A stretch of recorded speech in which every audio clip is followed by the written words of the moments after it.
आइए आज हम लोग स्टडी करेंगे साम्यावस्था स्थिरांक के अभिक्रिया गुणनफल Q तथा गिब्स ऊर्जा G में संबंध। देखिए, अभिक्रिया गुणनफल रिएक्शन क्वॉशिएंट और साम्यावस्था स्थिरांक Kc या K इक्विलिब्रियम, इनमें अंतर क्या है?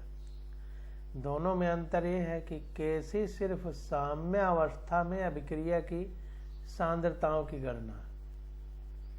मतलब Kc उसका जैसा नाम ही है कि साम्य अवस्था स्थिरांक यानी इक्विलिब्रियम कांस्टेंट। तो सिर्फ इक्विलिब्रियम में ही जो रिएक्टेंट और प्रोडक्ट का कंसंट्रेशन है उसको लिया जाएगा, जबकि अभिक्रिया गुणनफल किसी भी समय हो सकता है। तो साम्यावस्था स्थिरांक और अभिक्रिया गुणनफल दोनों में यही अंतर है। और गिब्स ऊर्जा के बारे में हम लोग देखते हैं।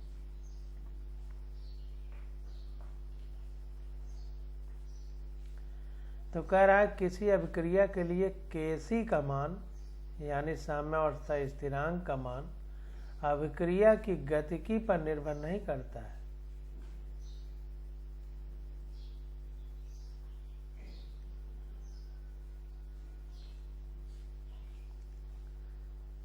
तो किसी अभिक्रिया के लिए Kc का मान अभिक्रिया की गतिकी पर निर्भर नहीं करता है।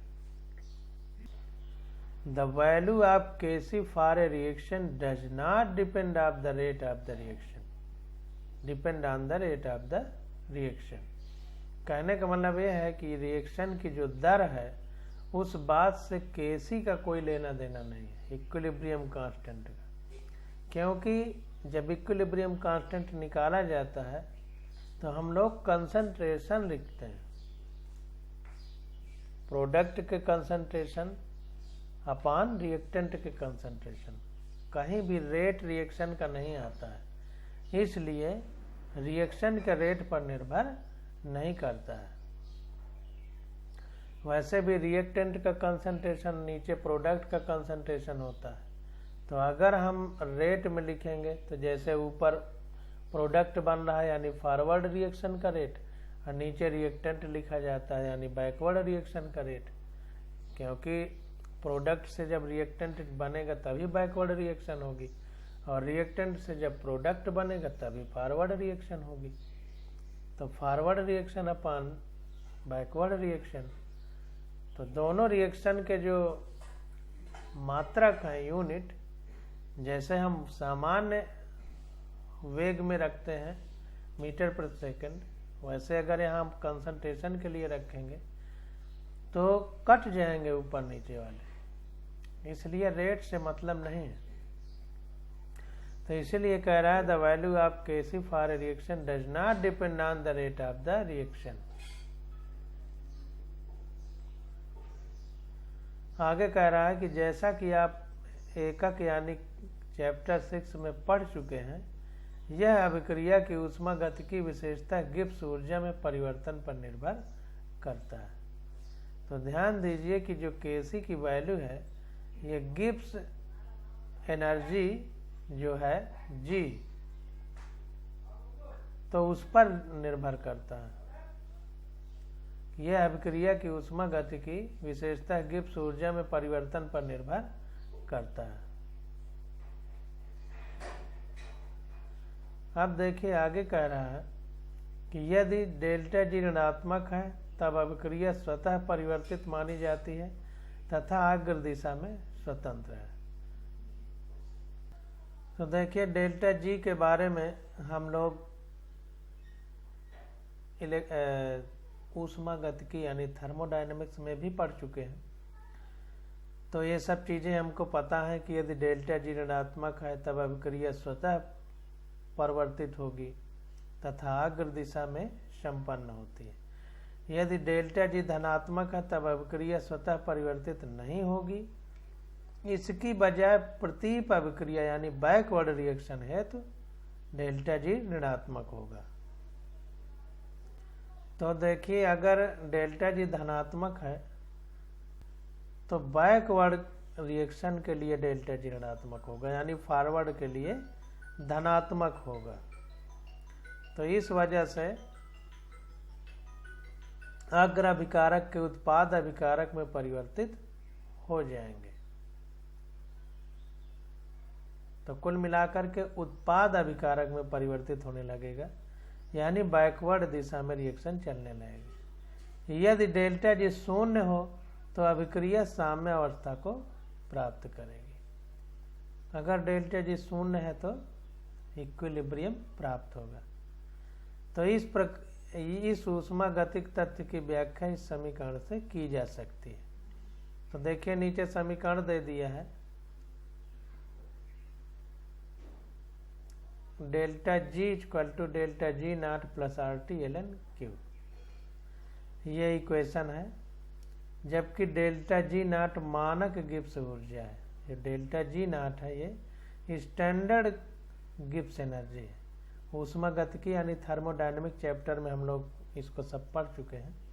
साम्य अवस्था पर जब डेल्टा जी इक्वल टू 0 तथा क्यू इक्वल टू के सी हो तो समीकरण 6.21 इस प्रकार होगी। आप देखिए, जब साम्य स्थिरांक साम्य अवस्था की पोजीशन पर रिएक्शन पहुंचेगी तो हम लोगों ने पढ़ा है कि डेल्टा जी इक्वल टू 0 होता है। फॉरवर्ड डायरेक्शन में चलेगी तो डेल्टा जी निगेटिव होता है, बैकवर्ड चलेगी तो डेल्टा जी पॉजिटिव होता है। और हमने आपको बताया है कि के सी इक्विलिब्रियम के लिए है। तो जाहिर सी बात है कि क्यू हमारा जो रिएक्शन गुणन क्वॉशिएंट है तो वो किसी भी समय के लिए होता है, जबकि के सी इक्विलिब्रियम के लिए होता है। तो जाहिर सी बात है कि इक्विलिब्रियम में के सी क्यू के बराबर होगा। तो जब ये कंडीशन होगी तो समीकरण 6.21 को इस प्रकार लिख सकते हैं, delta G equal to delta G naught plus R T L N K equal to ये 0 हो जाएगा। के सी के स्थान पर के मानते हैं, तो के सी के स्थान पर कह रहा है हमने के रख दिया है। तो इस प्रकार से यही रिएक्शन को इस प्रकार लिख सकते हैं, क्यू की जगह के या के सी। तो delta G naught equal to हो जाएगा minus R T L N K. अब यहाँ पर देखें इक्विलिब्रियम की जब बात आ जाएगी तो डेल्टा जी 0 होता है तो यहाँ 0 हो जाएगा। अब ये इसको इधर लाएंगे तो निगेटिव में हो जाएगा, तो चाहे इसको निगेटिव कहें या इसको एक ही बात है। तो delta G naught equal to minus R T L N K हो गया। तो L N K equal to minus delta G naught upon R T. तो दोनों ओर प्रतिलघु गुणक लेने पर, तो दोनों ओर एंटी लॉग अगर ले लेंगे तो के इक्वल टू हो जाएगा ई की power minus delta G naught upon R T, ये पावर में चला जाएगा के इक्वल टू। तो अतः समीकरण 6.23 का उपयोग कर डेल्टा जी नॉट के पदों के रूप में अभिक्रिया की स्वतः प्रवर्तिता को समझाया जा सकता है। तो इस प्रकार से हम अगर इसको जो है डेल्टा जी नॉट के पदों में लिखें तो के सी के हिसाब से हम लोग बता सकते हैं कि रिएक्शन स्वतः अपने आप चलेगी या फिर चलाना पड़ेगा। यदि delta G not smaller than 0, देखिए यहाँ पर ये जो डेल्टा जी नॉट है ये मानक गिब्स एनर्जी है, स्टैंडर्ड गिब्स ऊर्जा, देखिए लिखा है, जबकि डेल्टा जी गिब्स फ्री गिब्स एनर्जी है। तो यदि delta G not smaller than 0 हो तो minus delta G naught upon R T धनात्मक होगा। अब जाहिर सी बात है कि यहाँ निगेटिव पहले से लिखा है, और अगर ये 0 से कम हो गई तो डेल्टा जी नॉट निगेटिव हो गया, तो निगेटिव निगेटिव हमारा पॉजिटिव हो जाएगा। अब जब ये पॉजिटिव हो जाएगा तो E minus delta G not की वैल्यू 1 से ज़्यादा हो जाएगी। अब वैल्यू धनात्मक हो गई तो जाहिर सी बात है कि 1 से ज़्यादा होगा। तो ई की power minus delta G not 1 से ज़्यादा हो जाएगा। तो ऐसा होने पर के की वैल्यू भी 1 से ज़्यादा होगा। के की वैल्यू भी 1 से ज़्यादा होगी। भाई ये पावर में जब ज़्यादा हो गया तो के भी ज़्यादा होगा।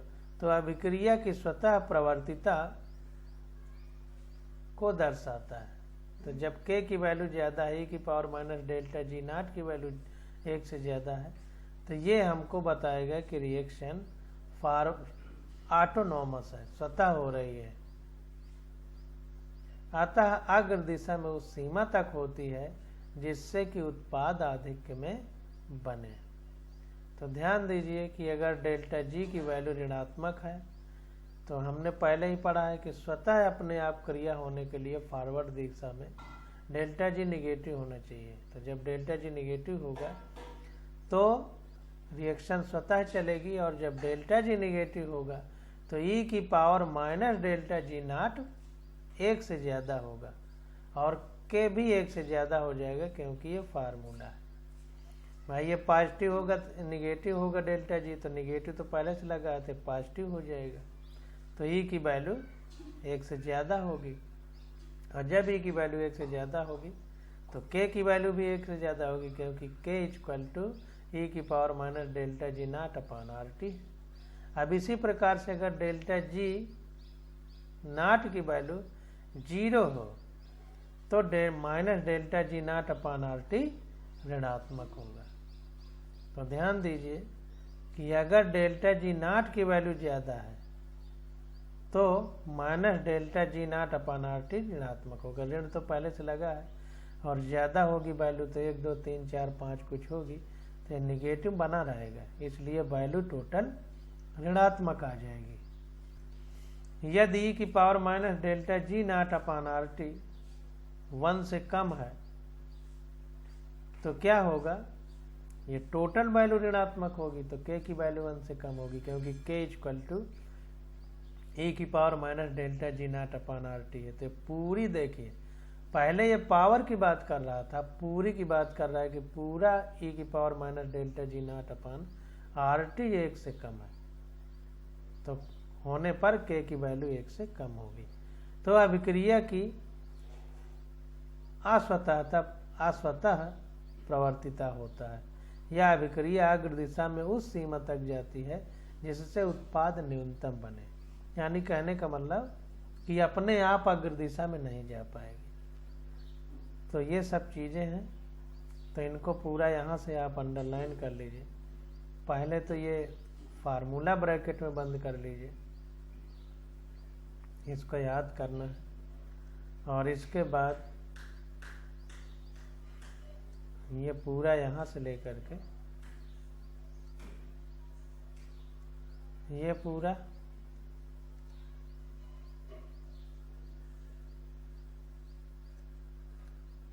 पूरा आप लोग अंडरलाइन कर लीजिए। अब इसी पर आधारित देखिए, नीचे एक क्वेश्चन दिया गया है, तो उसको भी हम लोग करेंगे। तो एग्जाम्पल है 6.10, तो इसको देखते हैं, इससे हमारी जो बातें ऊपर लिखी गई हैं सारी समझ में आ जाएंगी। तो ग्लाइकोलिसिस में ग्लूकोज के फास्फोराइलेशन के लिए डेल्टा जी नॉट का मान 13.8 किलो जूल पर मोल है। 298 केल्विन पर केसी का मान ज्ञात करें। तो delta G naught equal to 13.8 kilo joule per mole question में दिया है, तो इसको जूल में बदलेंगे तो 10⁻³ का गुणा हो जाएगा। अब delta G naught equal to minus R T L K C, तो L K C equal to minus 13.8 into 10⁻³ joule per mole, और ये इतना भाग बटे में चला जाएगा। तो यहाँ पर देखिए लाइन खींची होगी, भूल गया है, तो अब बटे में चला जाएगा। L K C equal to delta G naught, ये ऊपर हो गया, नीचे आर टी चला जाएगा, तो ये आर टी गया, इधर निगेटिव लगा दिया है, तो ये आर की value 8.31 joule per mole per kelvin into T की वैल्यू 298 केल्विन। तो L K C equal to minus 5.569, तो के सी इक्वल टू हो गया ई की पावर माइनस 5.569। तो इसको अगर हम सॉल्व करेंगे तो ये वैल्यू आ जाएगी हमारी Kc इक्वल टू 3.81 इंटू 10⁻³ तो ये हमारा वैल्यू आ जाएगी। तो इस प्रकार से हम लोग क्वेश्चन सॉल्व करते हैं, और जो फार्मूले हैं बस ये फार्मूला आपको याद होना चाहिए, क्वेश्चन सॉल्व हो जाएंगे। अब देखिए आगे देखते हैं, अगला एग्जाम्पल है हमारा। अब यहाँ पर देखिए जो ऐसे लिखा है, इसको पीछे हमने बताया है कि ये 5 पॉइंट से पहले है। देखिए तो ये पूरा मान है, तो log 5 की वैल्यू रख देंगे, फिर ये पॉइंट के बाद जो है 5, 6, 9, इसके बारे में हम फिर से करेंगे, तो ये वैल्यू आ जाएगी 10⁻³ इसको सॉल्व कर लीजिएगा। अब ये उदाहरण आ जाता है 6.11, कह रहा है सुक्रोज के जल अपघटन से ग्लूकोज और फ्रक्टोज निम्न अभिक्रिया के अनुसार मिलते हैं। सुक्रोज पानी डाला गया तो ग्लूकोज फ्रक्टोज बन गया इक्विलिब्रियम में। इक्विलिब्रियम में बता रहा है कि 300 केल्विन पर अभिक्रिया के लिए साम्य अवस्था स्थिरांक यानी Kc 2 × 10⁻13 है, टेम्परेचर 300 केल्विन है, डेल्टा G 0 के मान की गणना करना, यानी मानक मुक्त ऊर्जा हमको बताना है, मानक मुक्त गिब्स ऊर्जा। तो delta G0 equal to -RT ln Kc, तो delta G0 equal to -R की value 8.314 joule per mole per kelvin into T की वैल्यू 300 केल्विन दिया है, ln Kc की वैल्यू 2 × 10⁻13, तो डेल्टा G0 इक्वल टू आ जाएगा -7.64 × 10⁴ जूल पर मोल। ये solve करेंगे तो ये निकल के आ जाएगा। तो इस प्रकार से हम लोग क्वेश्चन करते हैं। अब आगे देखते हैं, कह रहा है साम्य को प्रभावित करने वाले कारक, फैक्टर अफेक्टिंग इक्विलिब्रिया। तो इसको देखते हैं कि कौन कौन से ऐसे फैक्टर हैं, कारण हैं। कारक का मतलब कारण। अब कारण और कारक में थोड़ा सा बस अंतर ये है कि जो कारण है वो ये भी हो सकता है कि हमें ना पता, लेकिन कारक जो है जितने पता हैं वो यहाँ पर आ जाते हैं। तो देखिए कह रहा है कि रासायनिक संश्लेषण के प्रमुख उद्देश्यों में से एक यह है कि न्यूनतम ऊर्जा के व्यय के साथ अभिकारकों तथा उत्पादों में अधिकतम परिवर्तन हो, जिसका अर्थ है उत्पादों की उपलब्ध अधिकतम लब्धताप तथा दाब की मध्यम परिस्थितियों में हो। तो कहने का मतलब ये है कि अगर हम प्रोडक्ट ज़्यादा से ज़्यादा प्राप्त करना चाहते हैं न्यूनतम ऊर्जा के व्यय के साथ, मतलब कम से कम एनर्जी लगे और ज़्यादा से ज़्यादा रिएक्टेंट का प्रोडक्ट में परिवर्तन हो जाए, तो इसका अर्थ यह है कि उत्पादों की अधिकतम लब्धताप यानी गेन टेम्परेचर तथा दाब की मध्यम परिस्थिति में हो। तो टेम्परेचर और प्रेशर जो है वो मीडियम में होना चाहिए, तब जो है उत्पाद हमें अधिकतम प्राप्त होंगे।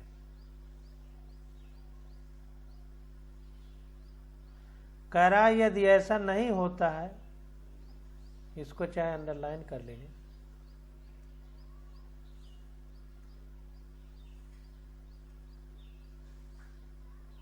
यहाँ तक कह रहा है यदि ऐसा नहीं होता है तो प्रायोगिक परिस्थितियों में परिवर्तन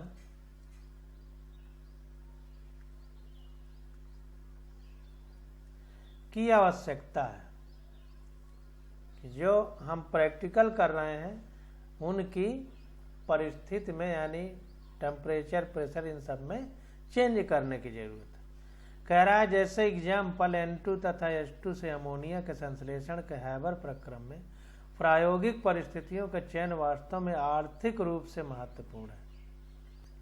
आर्थिक रूप से मतलब इकोनॉमिकली, मतलब कम पैसा खर्च हो और N2H2 से ज़्यादा अमोनिया बनाई जा सके, हैबर प्रोसेस। तो कह रहा है विश्व में अमोनिया का वार्षिक उत्पादन करीब 100 मिलियन टन है। इसका मुख्य उपयोग उर्वरकों के रूप में होता है। जाहिर सी बात है कि हम खेत में जो खाद डालते हैं उनमें अमोनिया का उपयोग होता है। तो कह रहा है कि साम्यावस्था स्थिरांक किसी प्रारंभिक सांद्रताओं पर निर्भर नहीं करता है। तो फिर से देखिए, यहाँ पर लिखिए, साम्यावस्था स्थिरांक किन सांद्रताओं पर निर्भर करता है? जो साम्यावस्था में सांद्रताएं हैं, केसी नाम ही है साम्यावस्था स्थिरांक। तो जो इक्विलिब्रियम पर टाइम पर प्रोडक्ट और रिएक्टेंट का कंसंट्रेशन है उस पर निर्भर करेगा, इनिशियल कंसंट्रेशन पर निर्भर नहीं करता। परंतु यदि साम्यावस्था वाले किसी निकाय में यानी सिस्टम में अभिकारकों यानी रिएक्टेंट या उत्पादों यानी प्रोडक्ट में से किसी एक के सांद्रण में परिवर्तन किया जाए तो निकाय में साम्यावस्था नहीं रह पाती है तथा नेट अभिक्रिया पुनः तब तक होती है जब तक निकाय में पुनः साम्यावस्था स्थापित न हो जाए। तो ध्यान दीजिए कि इक्विलिब्रियम कांस्टेंट इनिशियल कंसंट्रेशन पे डिपेंड नहीं करता है, लेकिन अगर हम कह रहा है कि रिएक्टेंट या प्रोडक्ट में से किसी का कंसंट्रेशन चेंज करें तो कंसंट्रेशन चेंज करेंगे तो रिएक्शन फिर से होने लगेगी और तब तक होगी जब फिर से नई इक्विलिब्रियम प्राप्त हो जाए। तो ध्यान दीजिए, ये उसी प्रकार से है कि जैसे किसी तालाब में पानी आ रहा है और पानी जो तालाब में भर रहा है उसको हम लोग किसी बर्तन से भर भर के फेंक रहे हैं, तो जब तक फेंक रहे हैं पानी आता रहेगा, लेकिन जैसे ही पानी का लेवल दोनों तरफ बराबर हो जाएगा तो तालाब में पानी आना बंद हो जाएगा। तभी तो बंद है, लेकिन अगर हम उसको फिर पानी फेंकना शुरू कर दें तो फिर पानी तालाब में आना शुरू हो जाएगा। तो उसी प्रकार से इक्विलिब्रियम है, तो रिएक्टेंट प्रोडक्ट इक्विलिब्रियम में है, फॉरवर्ड रिएक्शन बैकवर्ड रिएक्शन बराबर रेट से चल रही। लेकिन अगर रिएक्टेंट या प्रोडक्ट में से किसी का कंसंट्रेशन हम बदल दें तो रिएक्शन फिर से उसी प्रकार से होना शुरू हो जाएगी और फिर चेंज होगा कंसंट्रेशन में जब तक कि फिर से इक्विलिब्रियम ना आ जाए, यानी तालाब में पानी का लेवल और जहाँ से आ रहा था वो लेवल बराबर ना हो जाए। तो वैसे ही इक्विलिब्रियम में होता है। तो कह रहा है प्रावस्था साम्यावस्था पर ताप का प्रभाव एवं ठोसों की विलेयता के बारे में हम पहले ही पढ़ चुके हैं। कहाँ पढ़े हैं? थर्मोडायनेमिक्स ऊष्मा गतिकी चैप्टर में। तो कह रहा है कि हम यह भी देख चुके हैं कि ताप का परिवर्तन किस प्रकार होता है। यह भी बताया जा चुका है कि किसी ताप पर यदि अभिक्रिया में साम्यावस्था स्थिरांक का मान ज्ञात हो तो किसी प्रारंभिक सांद्रण से उस अभिक्रिया के अभिकारकों एवं उत्पादों के साम्यावस्था में सांद्रण की गणना की जा सकती है। ये सब चीज हम लोग पहले पढ़ चुके हैं। कहाँ? थर्मोडायनेमिक्स में, थर्मोडायनेमिक्स चैप्टर में ये सब हम लोग पहले पढ़ चुके हैं। कह रहा है यहाँ तक कि हमें यदि साम्यावस्था स्थिरांक का ताप के साथ परिवर्तन नहीं भी ज्ञात हो तो नीचे दिए गए ली-चैटलियर प्रिंसिपल, और हिंदी में इसी को ला-सातेलिए सिद्धांत कहते हैं, की मदद से परिस्थितियों के परिवर्तन से साम्यावस्था पर पड़ने वाले प्रभाव के बारे में गुणात्मक निष्कर्ष हम प्राप्त कर सकते हैं। तो इस सिद्धांत के अनुसार तो ये ली-चैटलियर प्रिंसिपल बहुत इम्पॉर्टेंट है और इस पर क्वेश्चन हर हाल में आएगा, बोर्ड में भी आएगा और तुम्हारे नीट में तो 100% पूछे जाता है। तो ली-चैटलियर प्रिंसिपल यानी ला-सातेलिए का सिद्धांत हम बहुत अच्छे से पढ़ेंगे। तो क्या है ये सिद्धांत? कह रहा है किसी निकाय की साम्यावस्था परिस्थितियों को निर्धारित करने वाले कारक कौन कौन से हैं? कंसंट्रेशन यानी सांद्रण, प्रेशर यानी दाब एवं टेम्परेचर यानी ताप में से किसी में भी परिवर्तन होने पर साम्यावस्था उस दिशा में अग्रसर होती है जिससे निकाय पर लगाया हुआ प्रभाव कम अथवा समाप्त हो जाए।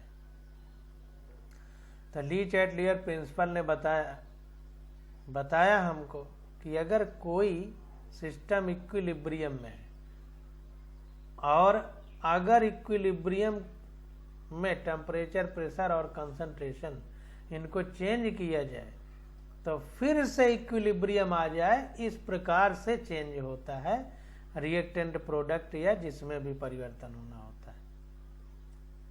कहने का मतलब ये है कि जैसे धूप बहुत तेज हो, गर्मी, तो हम कहाँ छाया में आ जाते हैं, और अगर ठंडी हो जैसे इस समय मौसम है तो हम लोग छाया से धूप में चले जाते हैं।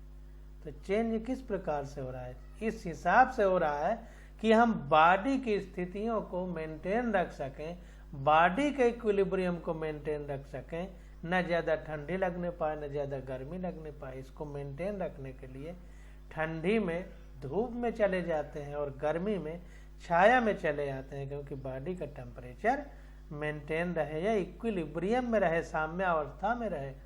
तो इसी प्रकार रिएक्शन भी मनुष्य यानी जीव की तरह व्यवहार करती है, और अगर इक्विलिब्रियम में है रिएक्शन, उसके इक्विलिब्रियम में चेंज कर दिया जाए तो reactant product, temperature, pressure, concentration, ये सब जो हैं तो इस प्रकार से चेंज होते हैं कि फिर से इक्विलिब्रियम आ जाए, यानी जो भी चेंज किया गया है उसका प्रभाव समाप्त हो जाए। तो प्रभाव समाप्त होगा तभी इक्विलिब्रियम में आएगा। तो वही मतलब कहा जा रहा है कि इस प्रकार से रिएक्शन चेंज होती है कि लगा हुआ प्रभाव कम अथवा समाप्त हो जाए।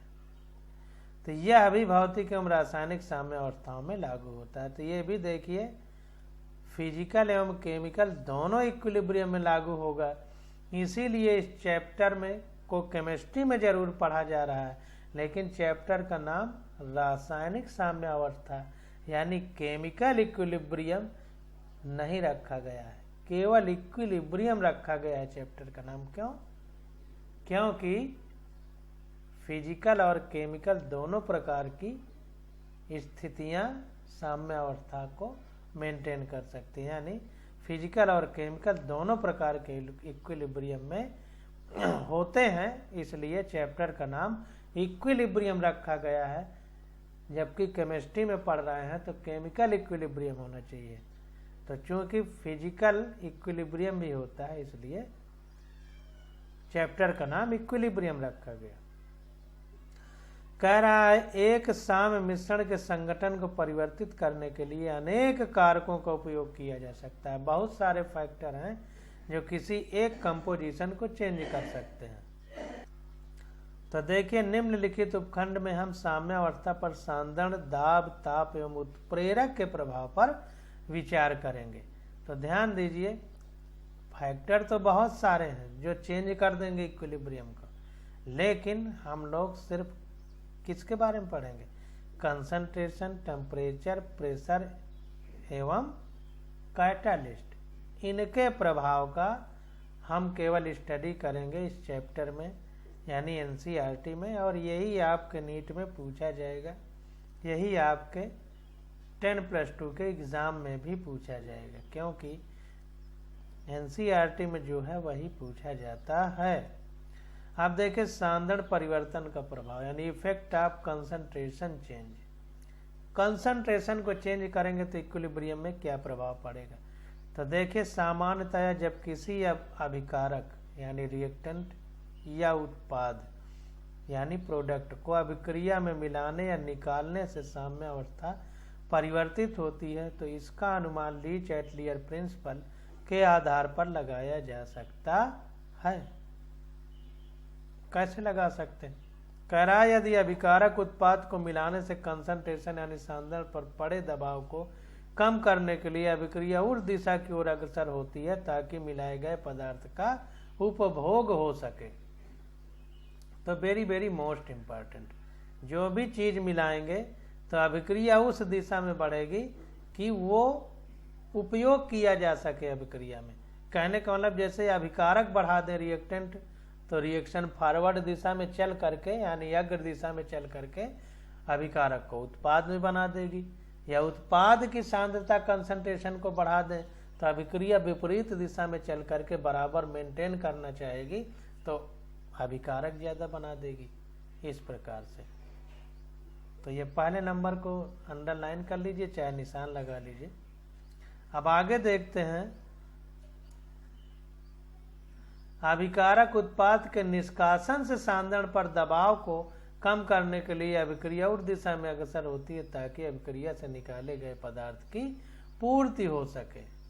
अब देखिए उसमें मिला रहे थे, इसमें निकाल रहे हैं, तो अगर अभिकारक को निकाल देंगे तो उत्पाद ज्यादा हो जाएगा, तो उल्टा दिशा में रिएक्शन चलने लगेगी। उत्पाद को निकालते रहें प्रोडक्ट को, तो रिएक्टेंट की कंसंट्रेशन ज्यादा होगी, तो जिधर कंसंट्रेशन कम है उधर रिएक्शन चलने लगेगी। कुल मिलाकर के जो हमने आपको एक ट्रिक बताई थी कि कम से ज्यादा की ओर सारी चीजें चलती हैं, तो उसी प्रकार से यहाँ पर हो जाएगा। जैसे किसी वस्तु पर बल लगाएं, तो जब बल लगाएंगे तो जिधर से बल लगाएंगे, तो जिधर को बल लगाएंगे तो आगे को वस्तु बढ़ती है, मतलब जहाँ बल कम है। या पानी देखिए, एक बाल्टी में ना हो, एक बाल्टी में हो, पाइप डाल दीजिए तो जिस बाल्टी में नहीं है उसमें जाने लगेगा, कम से ज्यादा की, ज्यादा से कम की ओर। इसी प्रकार से सूरज में देखिए फोटान है, हमारे पृथ्वी में आते हैं क्योंकि पृथ्वी में कम है या नहीं है, तो कम ज्यादा से कम की ओर। इसी प्रकार से कोई विलयन ज्यादा सांद्र है, एक तरफ पानी भर दें तो जो ज्यादा सांद्र है उधर से जो पानी है, अकेले पानी है तो उसमें पानी की मात्रा ज्यादा है। जो सांद्र है जैसे शहद है, तो शहद में पानी की मात्रा कम है, क्योंकि शहद में पानी के साथ साथ में चीनी के भी कण हैं, सुक्रोज फ्रक्टोज भी है, तो इसलिए पानी शहद की ओर आने लगता है। क्यों? क्योंकि पानी उधर ज्यादा है शहद से, तो ज्यादा से कम की ओर। तो अगर ये चीज याद रखेंगे ज्यादा से कम की ओर, कभी गलत नहीं होगा। तो इसको आप लोग या तो अंडरलाइन कर लीजिए, निशान लगा लीजिए, जो भी आपको अच्छा लगे। अब नीचे देखिए, इसी को और अच्छे तरीके से समझाने का प्रयास कर रहा है। कह रहा है दूसरे शब्दों में कि जब किसी अभिक्रिया के अभिकारकों या उत्पादों में से किसी एक का भी सांद्रण साम्य अवस्था पर बदल दिया जाता है, तो साम्य अवस्था मिश्रण के संगठन में इस प्रकार परिवर्तन होता है कि सांद्रण परिवर्तन के कारण पड़ने वाले प्रभाव कम अथवा शून्य हो जाए। जैसे ऊपर लिखा था वही चीज नीचे लिखा है। तो कुल मिलाकर के मिलाएंगे तो जो कम होगा उधर को रिएक्शन चलेगी, हटाएंगे तो जो ज्यादा हो जाएगा तो उधर से उल्टा चल, जिसको हटाया गया उधर को चलने लगेगी। अब आगे देखते हैं। कह रहा है IaH2 gas plus I2 gas equilibrium 2HI gas अभिक्रिया पर विचार करें। यदि साम्यावस्था पर अभिक्रिया मिश्रण में बाहर से H2 गैस डाली जाए तो साम्यावस्था के पुनः स्थापन के लिए अभिक्रिया उस दिशा में अग्रसर होगी जिससे H2 उपभोग हो, अर्थात और अधिक H2 एवं I2 क्रिया कर HI विरचित करेंगी। अतः अंततः साम्यावस्था दाईं यानी अग्रिम दिशा में विस्थापित होगी। तो सीधी सीधी बात है कि जब हम इस अभिक्रिया में H2 गैस मिला देते हैं तो जाहिर सी बात है कि रिएक्टेंट यानी अभिकर्मक की कंसंट्रेशन बढ़ जाती है। तो अब इस H2 को उपभोग करना है तो रिएक्शन क्या करेगी, ज्यादा HI बनाएगी ताकि जो H2 ज्यादा है वो उपयोग में लाई जा सके। तो जब ज्यादा HI बनेगी तो रिएक्शन किधर जाएगी, फॉरवर्ड यानी अग्रिम दिशा में। इसीलिए कह रहा है अंततः साम्यावस्था दाईं यानी अग्रिम दिशा में विस्थापित होगी। चित्र 6.8 में ये दिखाया गया है। अब इसको अधिक देखते हैं। कह रहा है यह लासाते लिए के सिद्धांत के अनुरूप है जो अभी हमने पढ़ा। इसके अनुसार अभिकारक के उत्पाद के योग की स्थिति में नई साम्यावस्था स्थापित होगी जिसमें अभिकारक या उत्पाद यानी रिएक्टेंट और प्रोडक्ट की कंसंट्रेशन उसके योग करने के समय से कम तथा मूल मिश्रण से अधिक होनी चाहिए। तो देखिए इसको समझिए। कह रहा है नई साम्यावस्था स्थापित होगी जिसमें अभिकारक या उत्पाद की सांद्रता उसके योग करने के समय से कम तथा मूल मिश्रण से अधिक होनी चाहिए। तो जो लिया गया है मूल मिश्रण उससे अगर कंसंट्रेशन ज्यादा होनी चाहिए, और कह रहा है अगर जोड़ा जाए सांद्रता उसके योग करने के समय से, जब हम जोड़ रहे हैं उस समय से कम होनी चाहिए, और मूल मिश्रण जो लिया गया था उससे ज्यादा होनी चाहिए। तो जो मूल मिश्रण मतलब लिया गया तो उससे ज़्यादा होनी चाहिए और अभिकारक के उत्पाद की सांद्रता उसके योग करने के समय से कम होनी चाहिए। मतलब जब हम उसको जोड़ रहे हैं तो उस समय कंसंट्रेशन जो होगी वो कम होनी चाहिए, प्रारंभिक वाली ज़्यादा होनी चाहिए। तो जब जिस समय जोड़ रहे हैं उस समय कम हो रही है तो जाहिर सी बात है कि उसमें जब मिलाएंगे तो रिएक्शन इस प्रकार से होगी कि उसको यूटिलाइज किया जा सके, जो भी पदार्थ मिलाया जा रहा है, और फिर से साम्य स्थापित किया जा सके। अब देखिए जो ये बनाया गया है इसको देख लेते हैं। तो ये बनाया क्या गया है, H2 gas I2 gas equilibrium का साइन 2HI गैस। कह रहा है अभिक्रिया में साम्य अवस्था पर यानी इक्विलिब्रियम पर H2 के डालने पर अभिकारकों यानी रिएक्टेंट एवं उत्पादों यानी प्रोडक्ट के सांद्रण में परिवर्तन यानी कंसंट्रेशन में क्या चेंज होगा। तो ध्यान दीजिए, इधर देखिए टाइम दिया गया है और इधर कंसंट्रेशन दिया गया है। कैसे पता कंसंट्रेशन वाई एक्सिस में है, क्योंकि ब्रैकेट बड़ा वाला हो, इसमें अगर किसी चीज को बंद कर दिया जाए तो ये माना जाएगा कि ये कंसंट्रेशन की बात हो रही है। तो यहाँ पर देखिए कह रहा है कि इसको देखते हैं, यहाँ पर देखिए एक लाइन खींचा है तो यहाँ पर ये साम्य अवस्था स्थापित है। H2 I2 और HI के बीच साम्य अवस्था यहाँ पर स्थापित है, बता दिया कि यहाँ तक इक्विलिब्रियम है, इसलिए सीधी लाइन खींचा है। अब यहाँ पर H2 डाल दिया, यहाँ पर इस बिंदु पर जब साम्य अवस्था स्थापित और H2 डाल दिया, तो जब H2 डाल दिया तो क्या होगा, H2 डालने पर, तो जब H2 डाल दिया तो देखो H2 की सांद्रता बढ़ जाएगी, इसलिए यहाँ से ऊपर लाइन खींचा है कि हमने H2 डाला तो H2 की सांद्रता बढ़ गई, I2 की नहीं बढ़ी, I2 की नहीं बढ़ी।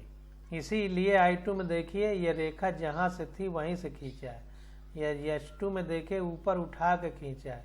ये लाइन हमारी सांद्रता बताती है कंसंट्रेशन, तो इस लाइन में जितना ऊपर होगा मतलब कंसंट्रेशन ज़्यादा है।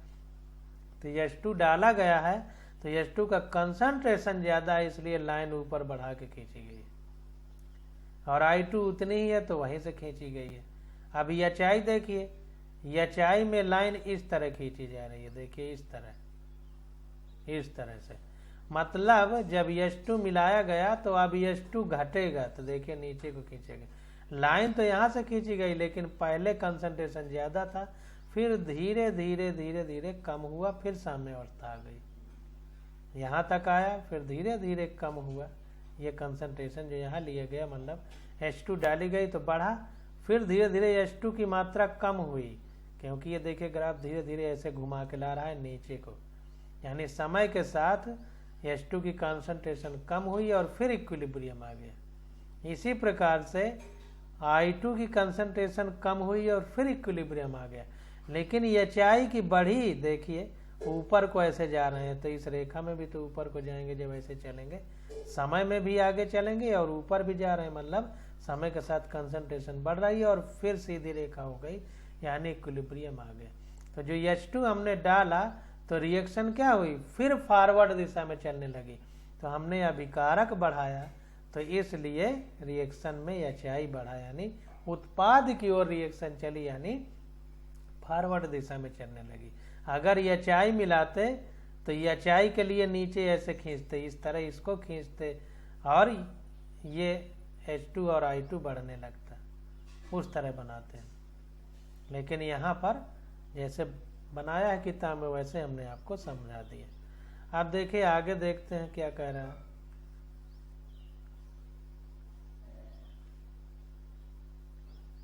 कह रहा निम्नलिखित अभिक्रिया भागफल के आधार पर ही हम इसी निष्कर्ष पर पहुंच सकते हैं कि उसी इक्वल टू प्रोडक्ट, और 2 है तो ऊपर स्क्वायर किया अपान H2 I2, ये 2 का स्क्वायर हुआ क्योंकि यहाँ पर 2 का रिएक्शन में गुणा होगा, ये देखिए 2 का गुणा, तो उसको पावर में लिखे हैं।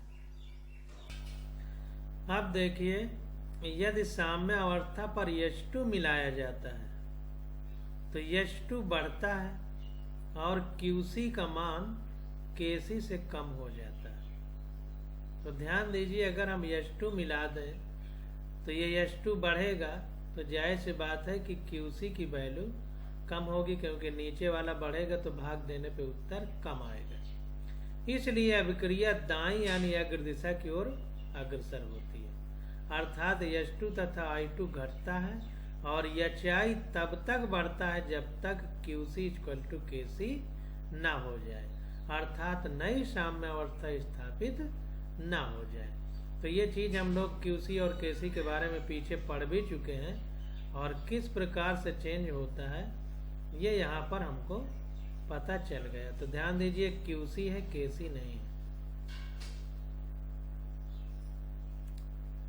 अब देखिए नीचे बता रहा है कि औद्योगिक प्रक्रमों में यानी बिजनेस यानी प्रोडक्ट जो हमारे उद्योग धंधों में जो बनाया जाता है, इसको बनाया जाएगा तो वही कह रहा है कि औद्योगिक प्रक्रमों में उत्पाद को अलग करना अधिक बहुत महत्वपूर्ण होता है।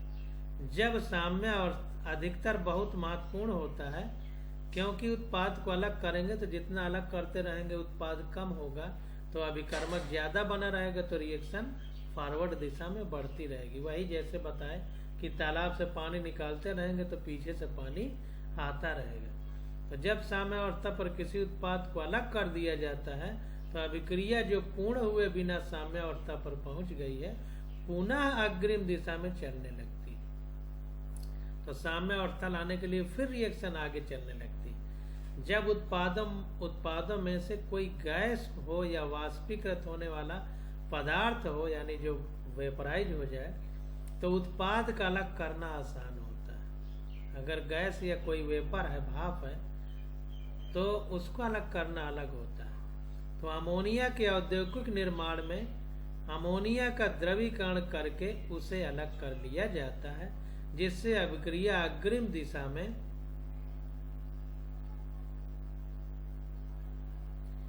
होती रहती है। इसी प्रकार कैल्शियम कार्बोनेट से कैल्शियम ऑक्साइड जो भवन उद्योगों की एक महत्वपूर्ण सामग्री है, चूना, ये बिना जला हुआ चूना या जला हुआ चूना।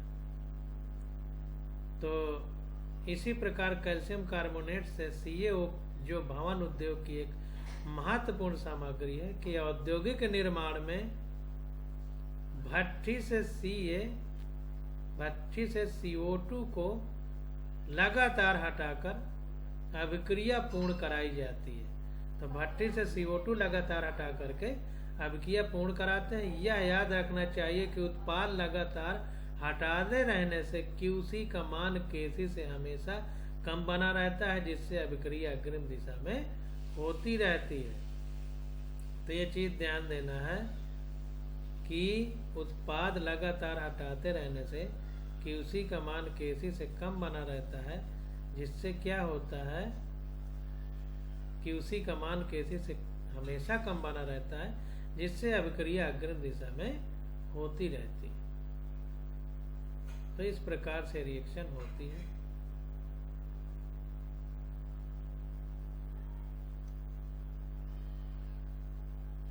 अब आगे देखते हैं। तो आगे कह रहा है सांद्रता का एक प्रभाव। तो यहाँ पर थोड़ा सा ध्यान दीजिए, ये बिना बुझा हुआ चूना है। CaO बिना बुझे चूने का सूत्र, यानी जब पानी नहीं डाला जाता, जब घर में दीवारों की पुताई के लिए चूना लाते हैं तो वो चूना है CaO, और जब पानी डाल दिया जाता है तो उबलने लगता है चूना और पानी से रिएक्शन करके CaOH का होल ट्वाइस बना देता है, कैल्शियम हाइड्रोक्साइड। वो बुझा हुआ चूना का सूत्र है। तो ये बिना बुझा चूना का सूत्र है। CaOH का होल ट्वाइस बुझे हुए चूने का सूत्र है। और CaCO3 हमारा ये जो चाक पढ़ाने में यूज करते हैं, ये चाक है कैल्शियम कार्बोनेट। अब आगे देखे पढ़ते हैं कि सांद्रता का प्रभाव, एक प्रयोग। तो एक प्रैक्टिकल करके देखते हैं कि कंसंट्रेशन का क्या इफेक्ट पड़ेगा रिएक्शन पर। तो इसे निम्नलिखित अभिक्रिया द्वारा प्रदर्शित किया जा सकता है। तो देखिए अभिक्रिया हम लोग लिख रहे हैं। अभिक्रिया है Fe+3 aqueous plus SCN minus aqueous, equilibrium का साइन FeSCN ब्रैकेट के बाहर +2 एक्वस। तो देखिए पीला रंग का है, रंगहीन है, और ये गाढ़ा लाल है। अब देखिए इक्विलिब्रियम पर Kc = प्रोडक्ट की कंसंट्रेशन अपॉन रिएक्टेंट की कंसंट्रेशन। तो प्रोडक्ट की इसका स्टेज भी लिख दिया, एक्वस AB एक्वस है, AB एक्वस है, सबको लिख दिया। अब देखिए एक परख नली में आयरन 3 वाला यानी फेरिक या Fe+3 जिसकी बैलेंसी +3 होती है। तो एक परख नली में आयरन यानी Fe+3 नाइट्रेट विलैन का 1 ml लेकर उसमें 2 बूंद पोटेशियम थायोसाइनेट विलैन डालकर परख नली को हिलाने पर विलैन का रंग लाल हो जाता है, जो FeSCN+2 बनने के कारण होता है। तो जाहिर सी बात है कि रिएक्शन हम लोग जब पढ़ते हैं प्रैक्टिकल में, तो वहां पर क्या होता है कि FeSCN+2 जो ये आयन बना है, तो इसका देखिए कलर भी लिखा है गाढ़ा लाल। तो जब हम एक परख नली में Fe+3 और Fe+3 नाइट्रेट आयरन नाइट्रेट का विलयन लेते हैं, यानी कहने का मतलब ये है कि +3 वाला उसमें आयरन रहता है, जो आयरन नाइट्रेट हम लेते हैं, और उसमें 1 ml ले करके उसमें 2 बूंद पोटेशियम थायोसाइनेट मिला देते हैं। तो मिला करके परख नली को जब हिलाते हैं तो विलयन का रंग लाल हो जाता है, और गाढ़ा लाल रंग FeSCN+2 का है। तो जाहिर सी बात है कि लाल रंग आया है FeSCN की पावर +2 बनने के कारण होता है। तो साम्य अवस्था स्थापित होने पर रंग की तीव्रता स्थिर हो जाती है। अब जब इक्विलिब्रियम स्टेबल हो गया, स्थापित हो गया, तो जाहिर सी बात है प्रोडक्ट जितने रिएक्टेंट बनेंगे उतने रिएक्टेंट प्रोडक्ट बनेंगे, और ये रिएक्शन सेम जितना आगे बढ़ेगी उतने पीछे जाएगी, इसलिए कलर स्थिर हो जाता है। अब देखिए कह रहा है कि अभिकारक या उत्पाद को अभिक्रिया की साम्य अवस्था पर मिलाने से साम्य अवस्था को अग्रिम या प्रतिप दिशाओं यानी बैकवर्ड रिएक्शन में अपनी इच्छा अनुसार स्थापित कर सकते हैं। अगर हम उत्पाद मिला देंगे ज्यादा तो बैकवर्ड रिएक्शन चलेगी, या विकर्मक मिला देंगे ज्यादा तो फॉरवर्ड चलेगी। तो अपने हिसाब से मेंटेन या स्थापित कर सकते हैं। अब देखिए कह रहा है कि Fe+3 आब्लिक SCN- यानी Fe+3 या SCN- आयनों की कमी करने वाले अभिकारकों को मिलाने पर साम्य विपरीत दिशा में स्थापित कर सकते हैं। तो अगर कोई फैक्टर इनको कम कर रहा है तो जाहिर सी बात है कि जिधर कमी होगी रिएक्शन उधर ही चलेगी। तालाब में इधर वाला पानी निकालेंगे तो इधर से इधर को भरेगा, इधर वाला निकालेंगे तो इधर से इधर को भरेगा। तो जब इधर वाला कम करेंगे तो इधर को रिएक्शन चलेगी, यानी बैकवर्ड। तो वही कह रहा है कि Fe+3 और SCN- इनमें से दो में से किसी आयन की कमी करने वाले अभिकारकों को मिलाने पर यानी रिएक्टेंट को मिलाने पर साम्य विपरीत दिशा में स्थापित कर सकते हैं, यानी बैकवर्ड रिएक्शन चल सकती है। अब देखिए एग्जाम्पल भी दे रहा है कि जैसे ऑक्जेलिक अम्ल H2CO4 H2C2O4 Fe+3 आयन से क्रिया करके स्थायी संतुलन आयन FeC2O4 का होल थ्राइस ब्रैकेट के बाहर पावर 3 है बनाते हैं ये रिएक्शन करके। अतः मुक्त Fe+3 आयन की सांद्रता कम हो जाती है। तो क्या होता है कि जब ये हम इस तरह बनाते हैं तो क्या होता है कि Fe का उपयोग यहाँ पर हो जाता है, जिससे रिएक्शन में जो ये हमारा Fe है इसका कंसंट्रेशन कम होगा। अब जाहिर सी बात इसका कंसंट्रेशन कम होगा तो इधर को रिएक्शन चलने लगेगी, जैसा हमने पीछे पढ़ा है। तो देखिए जब Fe+3 आयन की सांद्रता कम होगी तो लीच एट लियस सिद्धांत के अनुसार Fe+3 आयन को हटाने से उत्पन्न सांद्रण दबाव को FeSCN का होल पावर 2 है के वियोजन द्वारा, यानी ये टूटेगा, डिसोसिएशन होगा, वियोजन होगा, द्वारा Fe+3 आयनों की पूर्ति कर मुक्त किया जाता है। तो क्या होगा कि ये जो है, जो हमारा प्रोडक्ट बना है, ये टूट करके Fe+3 आयन की पूर्ति करेगा, तो रिएक्शन इधर को चलने लगेगी। तो इसलिए कह रहा है कि चूंकि FeCN+2 की सांद्रता घटती है, अतः लाल रंग की तीव्रता कम हो जाती है। जलीय HgCl2 मिलाने पर भी लाल रंग की तीव्रता कम होती है, यानी रिएक्शन बैकवर्ड दिशा में चलती है। तो जलीय HgCl2 मिला दें या H2C2O4 मिला दें, यानी ऑक्जेलिक अम्ल मिला दें, तो Fe+3 ज्यादा बनेगा। जब Fe+3 ज्यादा बनेगा तो जाहिर सी बात नहीं, Fe+3 की सांद्रता कम होगी। Fe+3 को ये ले करके FeC2O4 का होल थ्राइस -3 पावर में बना देगा। तो Fe की कंसंट्रेशन कम होगी, और Fe हमारा रिएक्टेंट है, तो ये टूट करके Fe की पूर्ति करेगा, जिससे रिएक्शन बैकवर्ड दिशा में चलने लगेगी। अब आगे देखते हैं। कह रहा है क्योंकि Hg+ आयन SCN- आयनों के साथ अभिक्रिया कर स्थायी संकुल आयन यानी कॉम्प्लेक्स आयन बनाता है HgSCN का होल फोर्थ -2। ये कॉम्प्लेक्स आयन कहलाता है। कॉम्प्लेक्स कंपाउंड अभी आगे पढ़ेंगे तो उसमें और समझ में आएगा अच्छे से।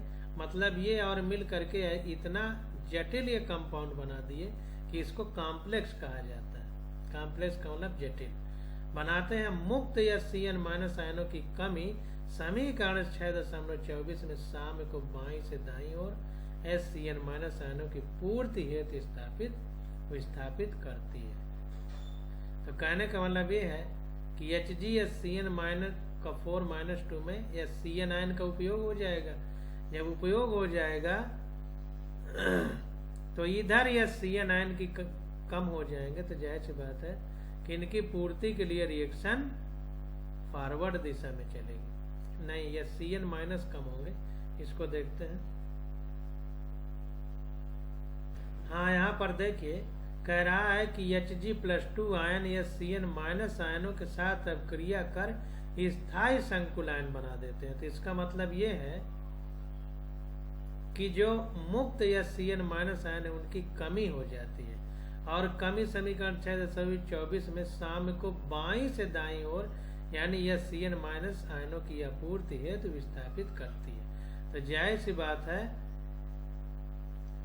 कि HgSCN⁴ -2 जो बनता है, तो इसके बनने के कारण क्या होता है,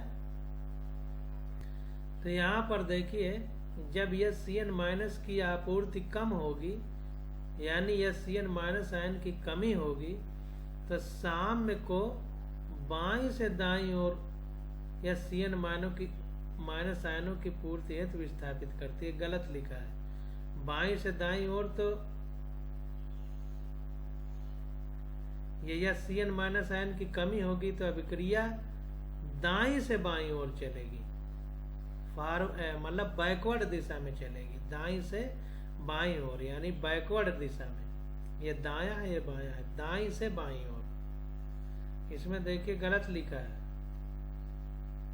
अभिक्रिया बाईं से दाईं ओर कह दिया है, ये गलत है। इंग्लिश वाली देखते हैं। यहाँ देखिए equation from right to left to replenishing SC- ion.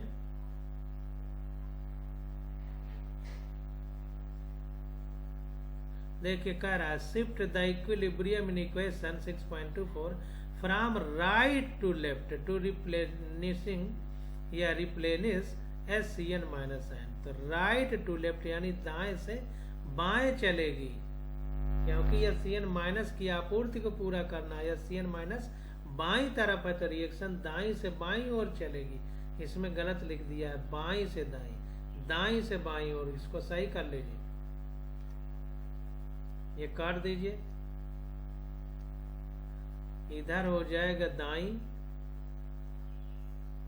यानी राइट, इधर हो जाएगा बाईं यानी लेफ्ट। राइट टू लेफ्ट चलेगी। ये गलत लिख गया, इसको सही कर लीजिए। तो रिएक्शन क्या होगी, राइट टू लेफ्ट चलेगी, यानी बैकवर्ड दिशा में। तो सोडियम थायोसाइनाइड मिलाने पर HCN- का सांद्रण बढ़ जाता है। अब देखिए, अगर सोडियम थायोसाइनाइड मिला देंगे तो उसमें HCN रहता है, तो अब HCN- का सांद्रता बढ़ जाएगी। अतः इसलिए साम्यावस्था अग्र दिशा में यानी दाईं तरफ बढ़ जाती है तथा विलयन के रंग की तीव्रता बढ़ती है। तो पोटेशियम साइनेट अगर मिला देंगे थायोसाइनेट, तो इसमें HCN होता है, तो रिएक्शन बाईं से दाईं ओर चलेगी, यानी फॉरवर्ड दिशा में, अग्रवर्ती अग्र दिशा में बढ़ जाती है। तो यहाँ पर थोड़ा गलत लिखा है, इसको सही कर लीजिए। तो इस प्रकार से ये हम लोगों ने पढ़ा है। अब दाब परिवर्तन के बारे में पढ़ेंगे अगले लेक्चर में। आज बस यहीं तक।